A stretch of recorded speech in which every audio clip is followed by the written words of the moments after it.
കാലാവസ്ഥ മുന്നറിയിപ്പ് അതിതീവ്രമായ ചൂട് കേരളത്തിൽ റിപ്പോർട്ട് ചെയ്യുന്നു. ഇന്നും നാളെയും തിരുവനന്തപുരം, കൊല്ലം, പത്തനംതിട്ട, ആലപ്പുഴ, കോട്ടയം, എറണാകുളം, തൃശൂർ, പാലക്കാട്, മലപ്പുറം, കോഴിക്കോട്, കണ്ണൂർ, കാസർഗോഡ് ജില്ലകളിൽ ജാഗ്രതാ നിർദ്ദേശം നൽകി.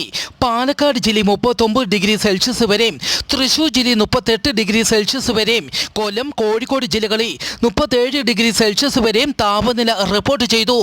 ഉയർന്ന ചൂട്, സൂര്യഘാതം, സൂര്യതാപം, നിർജ്ജലീകരണം തുടങ്ങിയ നിരവധി ഗുരുതരമായ ആരോഗ്യ പ്രശ്നങ്ങൾക്ക് കാരണമാകാം. പൊതുജനങ്ങൾ തുടർച്ചയായി സൂര്യപ്രകാശം ഏൽക്കുന്നത് ഒഴിവാക്കുക. ദാഹമില്ലെങ്കിലും ധാരാളം ശുദ്ധജലം കുടിക്കണം. നിർജ്ജലീകരണം ഉണ്ടാകുന്ന മദ്യം, കാപ്പി, ചായ തുടങ്ങിയ പാനീയങ്ങൾ പകൽ സമയത്തെ ഒഴിവാക്കണമെന്നും അറിയിച്ചു. ഒഡീഷയിൽ വരും ദിവസങ്ങളിൽ മഴ ശക്തി പ്രാപിക്കും. വരുന്ന 7 ദിവസത്തിനുള്ളിൽ തെക്കൻ ബംഗാൾ ഉൾക്കടലിൽ ഇന്ത്യൻ മഹാസമുദ്രത്തിൽ ചുഴലിക്കാറ്റ് രൂപപ്പെടാൻ സാധ്യത.